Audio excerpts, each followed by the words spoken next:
So the session is entitled "The Price is Right." Right. Now, as small operators, as maybe tour guides setting up for the first time, working out what price to charge for your tour is often one of the biggest challenges facing new operators. So you have the classic questions of, do you risk to go high and price yourself out of the market? Do you undercut the competition, but essentially undersell yourself and actually risk your profits? Or how do you come up with that magic number and what process do you use to get there? Pricing your tours can often be a laborious and quite stressful experience, and the more advice you get, sometimes the more confused you can be. And then once you do price, how do you maintain that price in an ever-changing market, in ever-changing domestic and global conditions? Do you add value and raise your price, or do you differentiate, or do you look to discount? So we're going to be exploring some of those themes in the next 45 minutes. And so I'm really pleased to introduce our speakers today, another fantastic panel. First, we're really happy that Chris Torres has decided to come back from yesterday's digital marketing session, which was a huge success. Thank you for that, Chris. You're welcome.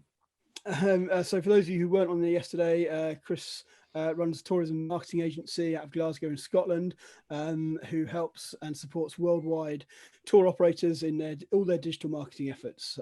So thank you for coming back, Chris. But to kick us off today, I'm delighted that we've got Christian Watts, who many in the industry will know. Christian has a huge success story from setting up his businesses in San Francisco. Fantastic story. So Christian is the founder and CEO, or Christian founded Hop On Hop Off in San Francisco, CEO of City Sightseeing, and now runs a online content business for tour operators to help control and distribute their content to OTAs, and that's called Magpie. And so delighted to have Christian with us. And if any of you haven't heard Christian's backstory, it's a great podcast to listen to. Shane's done it, and there was a Brave, Bold, brilliant podcast I listened to recently by Jeanette Linford. So great story and really inspirational on how you can build up your business. So Christian, thank you for joining us. Really appreciate it. Welcome. Yeah, thanks for the intro.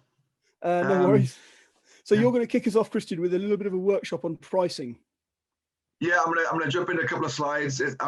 Hopefully it's not too technical. I'm come from an economics background, so I can go forever on graphs and slides and numbers, but I'll keep it somewhat simple if I can. And yeah, I'd love to go through some of my experience in pricing. Brilliant, thank you very much. Well, listen, I'll kick it over to you. I think you can share your screen, or you should be able to share your screen. Yeah. So go for it. Thank you. Yeah, I'll just jump into the right slide here.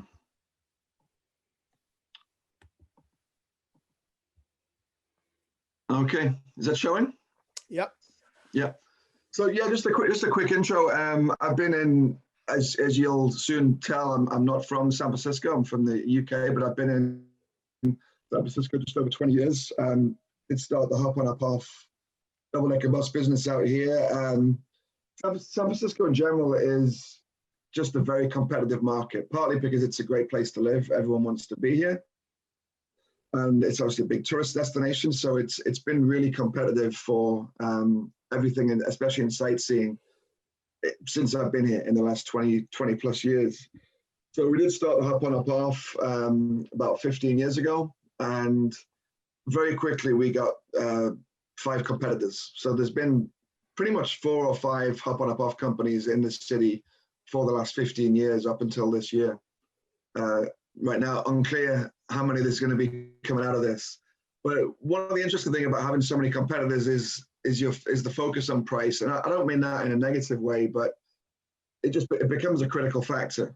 And it's something that we look at constantly, not just once a year, but throughout the year. We're constantly looking at the price. We're constantly looking at add-ons and adding value. Because of the competition, we just have to keep a really close eye on it, because some competitors do tend to drive down the price. Other competitors do tend to add a ton of value. So it's just something that we've had to pay a lot of attention on just to stay in business. Also, like I said, I've got an economics background, so price is just an interesting place for me to play with. So I just want to do a quick sort of, if you're just starting out, you know, where to start is an interesting question. First of all, what do you pick for your starting price? The thing that will never change is, so I've got kind of three groups here. Cost plus is something which is never going to change, right? So whatever reason you're going to run your business, if you're just running it for a nice lifestyle, or if you're trying to make money and sell it, you need to stay in business. So you need to, first of all, make sure you have your costs covered and make sure there's some profit on top. So what you need to have a good grip on fundamentally is your cost base. I'm going to go into this a bit more in a second with fixed costs versus variable costs and the importance of that. But that's something you never get away from. And you need to always be looking at that. It's something that's going to change daily, weekly, monthly, annually. And you need to be constantly looking at that, because as things change, as insurance goes up and prices adjust and commissions change, you need to be constantly adjusting where you're at. It's actually quite easy to not pay attention to that, sell a lot of products at not quite enough money, and then work out at the end of the year that you're 5% down and you just lost money. So it's just important to stay in touch with that constantly. One part of the cost, which I think we're going to talk about after my quick introduction here, is the commission. So my belief is that you factor commission in. So no matter where you're selling, if you're selling direct, if you're selling through Google, through Facebook, through OTAs, through concierges, partnerships, affiliates, anywhere you sell your product, I always factor in 25% commission. If that's factored in and you've got your costs covered, you've got your commission covered, and you've got some profit on top, then anytime you sell without paying commission, it's just bonus. But if that's factored in, then you don't need to worry so much about who sells your product. You've always got that covered. And for me, I don't really care who gets the 25%. And when I say 25, for some it's 20, for some it ends up being 30. But there's a number in there somewhere that, for me, I don't really care if that goes to Google, Facebook, Concierge, OTA. It's just factored in. So anytime I get ticket sales, I plan on getting about 75% of that money. Another important thing to do, and this is key, because it is important to look at, but it's also important not to look at times. But you need to know where your competition stands. The word competition is very open-ended. So if you're a food tour, let's just use food tour in San Francisco, the obvious competitor is another food tour in San Francisco. So that's the first place to look. What other food tours are running? Straight to Google, straight to TripAdvisor, see who else is in the market, look through their products, see what kind of products they're selling, try and find something in a similar place, and keep a log, go to Excel, keep a log of all the prices your competitors are charging for their products. The key thing though is that's only a tiny part of your competition. Your competition is not direct products that people might do that are the same as yours.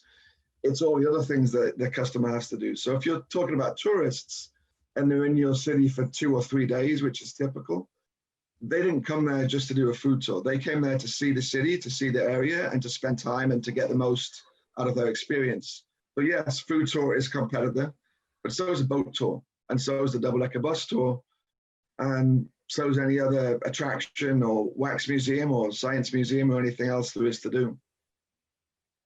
The other competitor is just anything there is to do, just walking around, just seeing the sights, walking around with the kids, going to the beach. It doesn't need to be necessarily paid experience. So all those things are competition.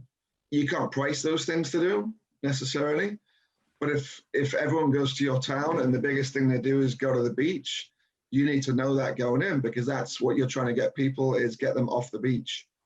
The other thing is people can do nothing. So this is especially important with locals. And obviously right now, almost everything is local. So your competition right now is people doing nothing and people sitting on the couch watching Netflix. So that's important to know. And this does affect where your pricing ends up, because right now they do nothing. You're talking about their dollars, and they've got dollars in their wallet, and you need to try and get their dollars out of their wallet. And their choice is to save that money for Christmas or whatever they want to do for next year, and not spend it on your product. So it's important that you know where you sit in the competitive landscape. Jumping on to this distribution and market landscape, this is also important to recognize. So San Francisco, like I said at the start, is very competitive. If you're a startup in a place like San Francisco or a New York or a London or a Rome, you need to know that going in. It's going to be difficult for you to get eyeballs.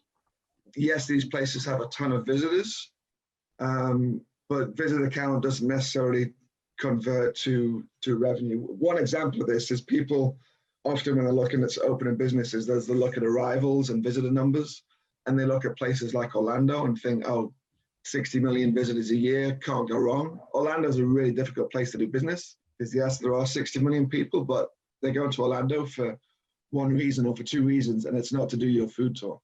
It's to go to a theme park. So that's part of the competitive landscape. So you need to know where you're at. You need to know the concierge infrastructure. If it's a cruise ship destination, which some places are 90% cruise ship, you need to know that's the market you're in. You need to know the cruise ships like to take 50% commission.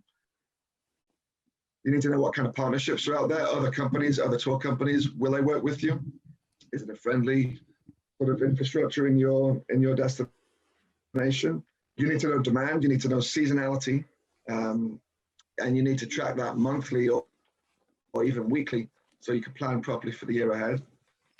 Demand elasticity sounds a bit like a technical term, and maybe it is, but demand elasticity is actually critical. And elasticity is the amount of, is the change in demand for when you change your price. So for example, Disney World is a great example. Disney World can put their price up by $10, $20. It's not going to change their demand that much. It's a destination product. People go to Disney World. They plan their lives to go to Disney World. They've got quite a bit of flexibility with that price.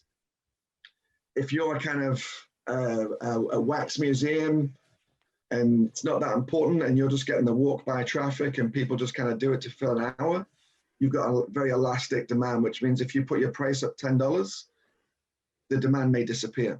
So it's the amount of flexibility you have to change your prices without demand collapsing. And that's just important to know. And there's a lot of factors that affect that, but it's important to know where you sit. And then local versus visitor is critical for everyone. It's always been, I know Chris is going to talk about this, and he's done a lot of work on this year, and he's right. But the locals are always there. And the more you can focus now on this local traffic, it's going to be there forever. And visitors aren't coming right now, whether they're back in 3 months, 6 months, 12 months, 18 months, they will be back. But the more you can focus on this local market, you can focus on them forever. And if you can get your local market buying your product, the great thing is that they're forever, but they're also there year round. So now you've got rid of a lot of your seasonality problem. So it is a difficult thing to reach. It's a thing a lot of people haven't focused on over the years. And especially those products in high visitor destinations, you kind of get complacent. San Francisco, we get about 20 million visitors. So with that many visitors, you don't need to focus on your local market. So when those visitors stop coming overnight, you got a big hole. So I think it's actually a great thing for the industry right now that people are focusing on this local market, because when visitors do come back, we're going to have both, and it opens us up to a lot more breadth, which gives us, again, more flexibility. You might be asking why this is important, but all of these factors feed into your price, and you need to have a holistic view of this market, what your competitors are doing, how much seasonality, and obviously your costs, so you can work out where the price needs to be. And again, it's something that's not easy at all, and you can't just sit and do it in a couple of hours and decide this is my price. In some ways, having a really competitive market is the easiest, because the more competition you have, the less leeway you've got to change your price. If you're in hop on, hop off, and there's 5 competitors that end up, which is what happens, they end up doing the same route, the same stops, the same everything, then you end up not having that much leeway with your pricing. So you kind of have to fit into that band. If you have a brand new market and you're the first food tour in your destination, you have a lot more leeway, which is nice, It's also a lot more leeway to make mistakes. In which case, I would look at other cities, other similar destinations, and look at what they've done with their pricing, and hope that they've got the right answers if you're going to follow their lead. I'll jump into a couple of kind of technicals, but the key, I'm going to jump back to now the cost, because this is the fundamental. And for me, there's a couple of mistakes that people make on the cost. So I've done, if I can go to the next screen. Let's not go to the next. There we go. Hopefully that doesn't jump 4 pages now. So I've just done a couple of numbers here for a food tour. So the key with your costs is you need to separate them into fixed and variable, and potentially fixed and semi-variable. So fixed is your year-round costs. So fixed being employee or employees, rent, and insurance. Those are, and you might have a list of 30 or 40 or 50 of these things, but your fixed costs are the things that don't change whether or not you operate products, whether or not you operate tours. So you wake up in the morning, whether you've got any passengers booked or not, you're going to pay those costs. So generally rent is going to be year round, and your landlord is going to expect to get paid that monthly or whatever it is, but that doesn't change based on how many passengers or guests you take. Insurance, same thing. Employees, generally same thing. So you've got a certain amount of fixed costs which you're going to pay no matter what. So I've assumed for this example, it's $30,000 a year with employee, rent, and insurance. I'm assuming I'm going to do 200 trips a year. So 5 days a week, we're going to run a food tour. So now for my 5 days a week, I've got 200 food tours departing every year. So I divide my 30,000 by 200. So it costs me $150 every day just to operate if I run 200 days a year. Now my semi-variables, I've got a tour guide, because I'm not going to do the tour myself. I'm paying a tour guide to do a 4-hour tour, and that's $100. So the semi-variable, because if I don't operate that day, I don't pay the tour guide. If I have one guest, I'm paying that tour guide. So as soon as one guest gets sold, it's costing me $150 because it costs me anyway, and it's costing me another $100 a day to pay that tour guide. So now I've got to pay $250 that day just to break even. Now my variable are what I pay per guest or per passenger. So for each additional guest that I sell on my food tour, it's going to cost me $15 in food and another $5 in drinks. So those are the three. It's important to split those out so you can work out where your break even is. And this is just a quick graph. So on the bottom there, we've got number of passengers or guests. I should have chosen guests for this. And on the left is the cost. So the red here is the average cost. So you can see that the more guests you're taking on this tour, your average cost goes down. Your ideal is to get to 10. Let's assume there's a maximum of 10 on your food tour. In an ideal situation, you're taking 10 guests on this product, and that's your maximum profit. The blue line is your cost. Is your revenue. That's your price. So I'm assuming $90 per passenger per guest on this product. So as you can see, the line there between the 3 and the 4, it's about 3.7 is your break even. So if you sell 3 people a day on this product, you're losing money every day. If you sell 4 or more, you're making money. So what you need to be doing is getting to 10. So the reason I go to this, and this next one gets even more technical. I'll flip back in a second. These 3 lines are actually your marginal cost and your marginal revenue, which does get a bit technical. But what you need to remember is that people tend to focus on their average cost. So they might think over the year, the average customer cost me $60 on this product. What you need to focus on is marginal cost. So it's the cost that your next guest will cost you. So if you've already sold five guests on this product, and the next one is going to cost you $20, that's what you need to look at. The next anything that you can sell for more than that $20 is going to make you more profit. So the key is you're maximizing profit, not maximizing your average cost. I'll jump to the next slide. and just kind of make a point on this. So this is all about the yield.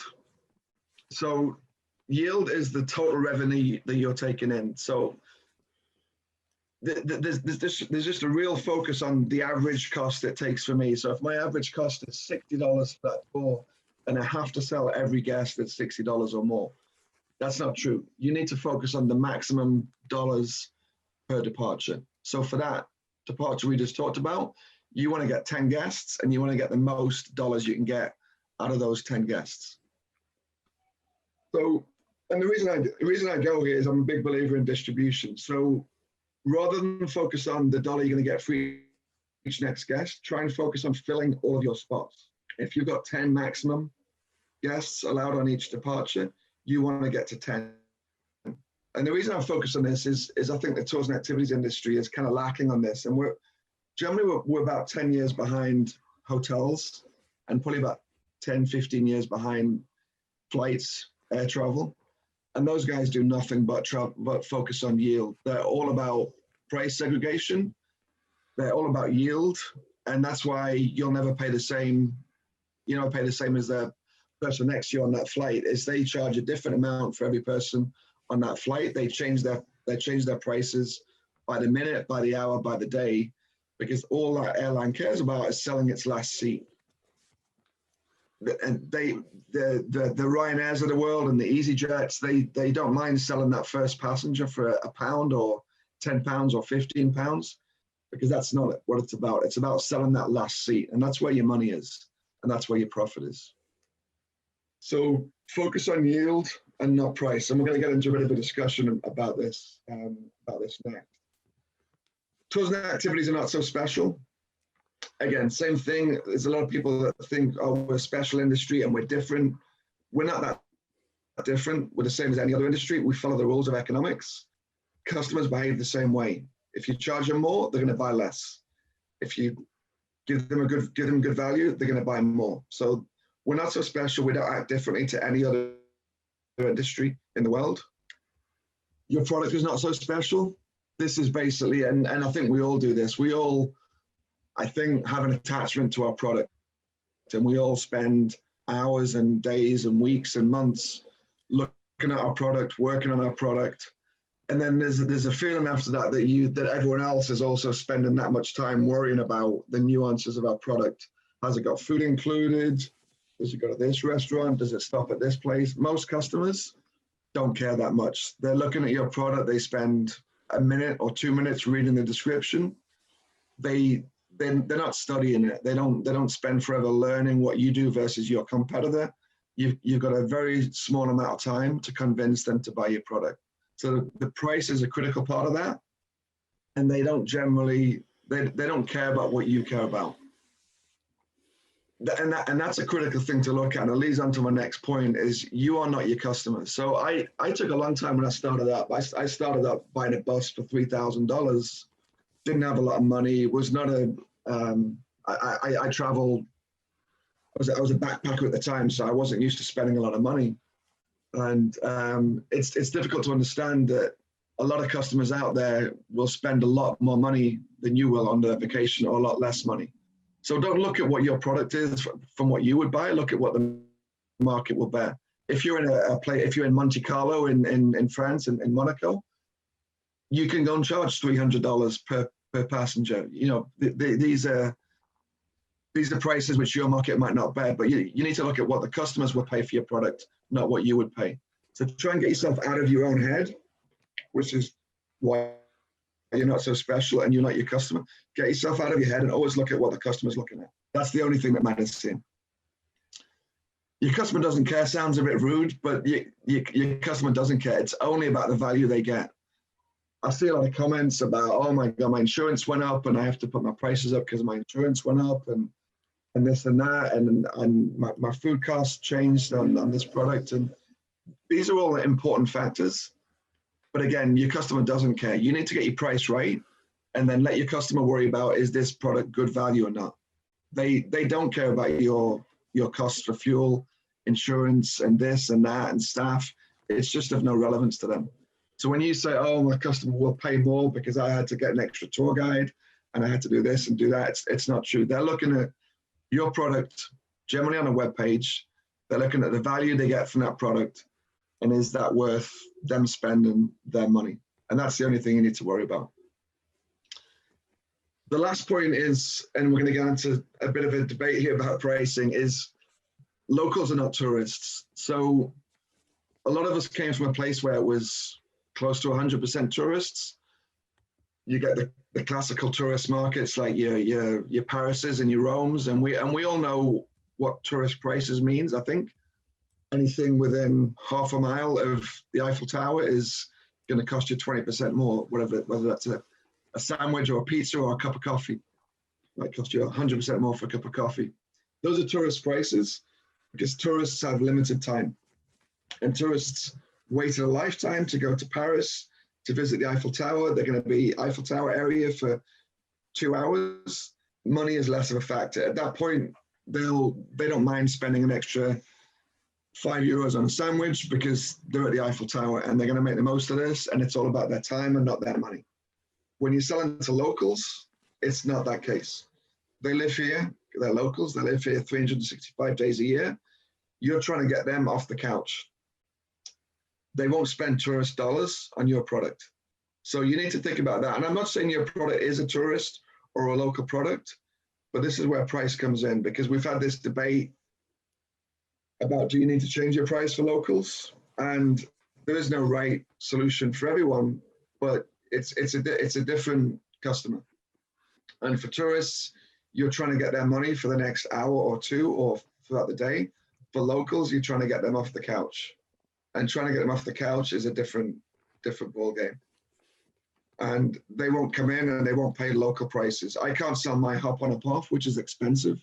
It's $65 for a one-day tour, and it's probably the most, I think after Dubai, it's the most expensive hop on hop off in the world.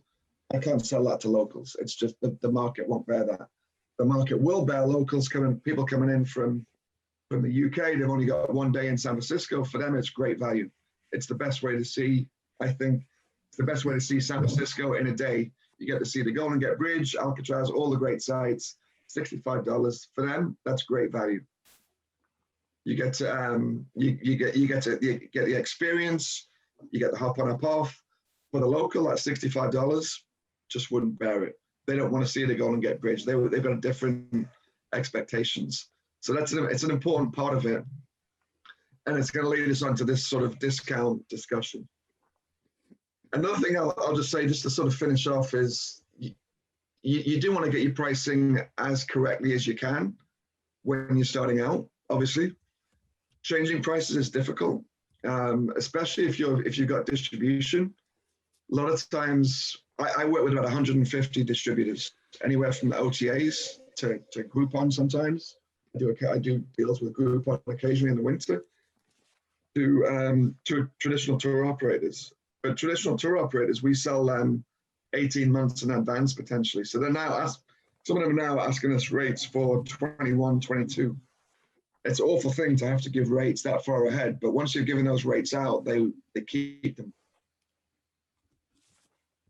So it's important to try and get it as close as possible. There's also debate, should you start high and go low, or start low and go high? There's two different schools of thought on that. And if you start out too low and you put your prices up, it's not the worst thing. If you put your prices up, it's because you're being successful. The market sees that now you're putting your price up because you're doing quite well, and you get this, and you're able to now show the world that you're putting prices up, you're being successful. Something must be right about your product. If you put your prices too high, you're in a situation where you may have to discount or start doing long-term discounts, start changing your price down. People start asking the question, why did this start out at $100? Next year it's 90, now it's 80. Why is it going in the wrong direction? Feels like something's wrong, feels like, something may not be quite so popular about your tour. So I'd say start on the low side, but with caution. You have to cover your costs. And it's very easy to try and err on the side of keeping your price low to be competitive, because you're panicking about the ability to sell the product. So there's a ton of factors there, and it is difficult to get it right. And I'd suggest it takes time. It takes a lot of work on spreadsheets, a lot of competitive analysis. and a lot of scribbling on whiteboards or notebooks or wherever your preferred scribbling place is. And I also say get as much input as possible from as many people as possible. Brilliant. Input from guests is obviously great. Ask them directly about the pricing, and then input from others around you. You know, if you've got networks like people in this conference, just ask them questions. People love to generally help, in my experience, or on some of the Facebook forums. People love to help. You'll get a lot of comments on this, especially with something that does get quite a lot of opinions, which is something like price. Yep, it does. That's brilliant, Christian. Thank you so much. That was really insightful and really interesting. Just a couple of quick questions, from the chat. So somebody's asking about taxes. Is it wise to include the percentage to cover taxes? I'm kind of assuming that you would lump that in as a fixed cost, or would you not? How would you deal with taxes? Tax is variable. Well, if it's a sales tax, then it will be a variable cost. So absolutely. So you got your costs. If it costs you $50 and it costs you 10% tax, then absolutely you need to add that on, and then your commission, and then your profit on top. Yep. So yeah, absolutely you need to include your tax. Okay, brilliant, thank you. And so the one of the first points you made was that, and I know you believe in this, is that you add 25% for your commission, right? That's your commission, and you put in there commission stroke marketing. Do you know what other industries do? So if you're in a completely different industry, but you still need to market your product, do they put in a large chunk of percentage like that, or is that unique to travel, because you know that in the past you've always got, or now you've always got that kind of percentage figure as part of your distribution? Yeah, that percentage figure is part of my you're not so special, and tours and activities is not so special. In our industry, that's the kind of the going rate. If you're in retail, that's 50%, right? So if you're selling clothing to Target, it's 50%. I'm sure enough people have watched Shark Tank, and you need to know that you're making 50% on wholesale in retail. If you're in a supermarket, it's much less than that, but there's a number that it costs you for distribution. Yeah. And whether that and Chris is going to come in on this in a minute, but whether that goes to Google, because Google, if you're doing Google ads, often that will end up costing you 10, 15, 20 or 25%. If you're paying an OTA, yeah, 25%. If you're paying a tour operator, if you're paying a concierge in San Francisco, it's going to cost you 40%. I hate to say that, but it's going to cost you 40%. So you need to know that going in. The last thing you want to do is set your price, get out to the market, then go to the concierges and try and have them buy your product. And the concierges are saying, no, we need 40%. Okay. And if you go offer them 10%, they're just not going to sell your product. Okay. So you need to know going in what people are expecting to make. Fair enough. Chris, you've been very patient and very well behaved. Thank you. So for 25% for your customers, for your clients, is 25% a reasonable distribution figure that you would set aside for digital marketing costs in this day and age? Or is 25% commission kind of a bit of an old school way of looking at it? What's your view? In terms of digital marketing, for distribution, yeah, 25%, if not a little bit more, is what you're going to pay. But for digital marketing, especially if you're looking to go direct, I tend to find it's a bit cheaper than that. I think it was Arrival put out that 85% of operators are earning under $250,000 a year. So if you take 25% of that, that's what, 30 odd grand or 30 grand, close to that in terms of what they're spending per year. Whereas you could spend half of that a year on marketing and get a really good return in terms of direct. So, but no, when it comes to using distribution channels, just think of them as another marketing channel. That's all you really need to think about. But my issue is sometimes that people rely on them too heavily and they don't really go down the direct route, whereas the direct route ultimately is going to be the cheapest and most effective route for you. But it does take time. So, yeah. Okay, just a quick question from the chat. So somebody said, do you think post-corona some competition will lower their prices, and if so, how do you counter that when you don't want to devalue your service? So I guess that leads straight into the discounting question. Everyone's going to be scrabbling around for business when it picks up. Did you hold your prices and stay firm, or do you discount to get your foot in the market? Personally, I would increase prices. So There's a time and place for discounting, personally. I know me and Christian sort of disagree on this, but for me, there's a time and place for discounting, and now's not the time for it. No, when you think of, at this moment in time, there's less travellers, there's less tourism.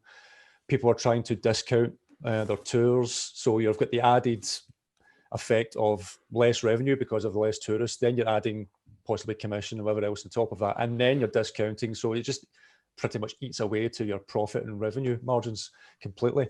So, but the travel demand is from what we've seen is huge. As soon as the news here in the UK, when suddenly we were able to go to Spain, the demand was incredible. Everyone that I knew went to Spain, and then unfortunately about a week later they had to come back because of quarantine. So as soon as the vaccine kicks in and it starts being distributed out and travel picks up again, and places open up again, the demand is going to be huge. So why would you lower your price for such a huge demand? And it's going to come. If anything, I would keep the prices the same, if not increase them, because the demand is there. Okay, Christian, what's your view? I mean, I'd say it's market based. I mean, in San Francisco, hop on, hop off. It's dog eat dog. Online is one thing.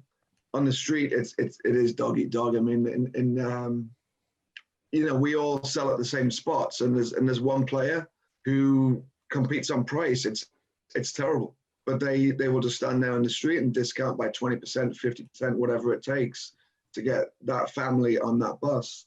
It's the worst kind of competition, but they're doing it, and we can't stop them doing it. And we've tried to talk to, you're not supposed to talk to competitors and talk about pricing, but these things may happen in a dark bar one night. But these things happen. But there's usually one or two companies who will compete on price. You need to take that into account. Ideally, you segregate your channels. So ideally, you keep your website either at full or a slight discount. We always discount a little bit on a website because I want to get the money now. If you don't discount on your website, it might go to an OTA or it might end up in destination and you don't get that money at all. So we give a discount on the website to close the deal now. And OTAs are going to generally hold their price, most of them. Once they get into the market, you've got to do whatever it takes.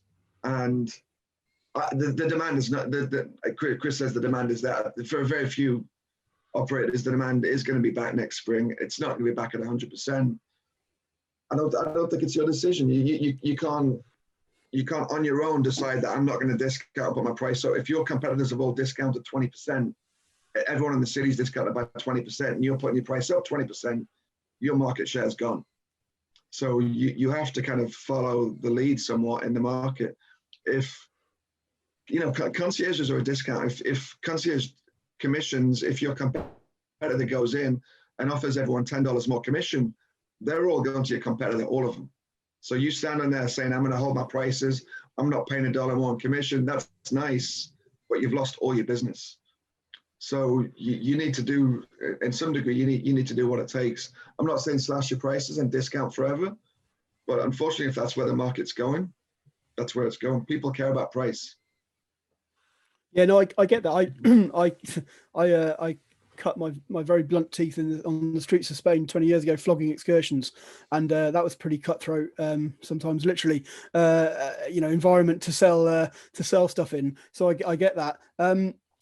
Just you've mentioned concierges a few times actually, and that I'm interested in that. Is that a worthwhile avenue versus how much does that cost to invest in? You mentioned 40% sometimes in terms of a commission. That seems a hell of a lot. Is it not better to up your digital marketing game? Well, you should always up your digital marketing game, absolutely. So I would never say do this, don't do that. Well, I would rarely say that. Your number one should be your website, absolutely. I mean, you've got your website, it's sitting there. You need to market through that as much as you can. Chris can help you do your Facebook ads and your Google ads, and you need to be doing that. You need to really focus on SEO and content. You need to be maximizing your website, absolutely. But and we go two different directions on that. I think there is an over-reliance on distribution, but there can also be an over-reliance on just your website and people saying, I don't want to sell through this channel, it doesn't work for me. I don't want to sell through it.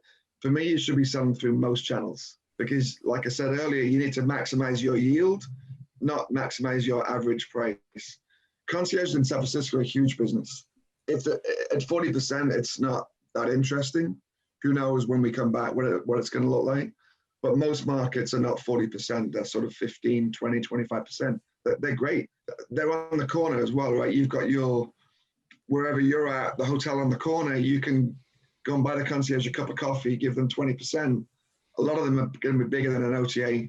A lot of single hotels will be bigger than an OTA, finding that right concierge. Right, okay. Absolutely.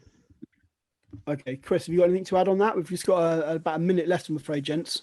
It's been so fascinating. A lot of what Christian's saying, I agree with, to be honest, but no, I just feel at this moment in time, no, there is a time and place for discounting, but for me, it's not. For most operators, no discounting. If depending on the type of product you have, yes, I can understand that. But for most operators, I just don't think, if you start going down the route of competing in price, you're always going to lose out. Someone will always do it cheaper than you. So no, stick with your guns and add value to it. No, sometimes adding value to it will cost you less than actually discounting. And in this day and age, especially from a marketing point of view, people can see through a 10%, 50% discount. They're almost blind to it now when it comes to marketing. So I would rather add value to something rather than discounting, and you tend to get a better op rate from what I've seen through marketing channels. Okay, cool. Listen, gents, we have to shoot off. Thank you very much. I'll give the last question to both of you. One word answer. Scotland, are they going to win the Euros or not? We can only dream. That's what the maximum word. You're dreaming. Okay, brilliant. Thank you, gents. Christian, fascinating. Thank you very much. Chris, great to see you back again.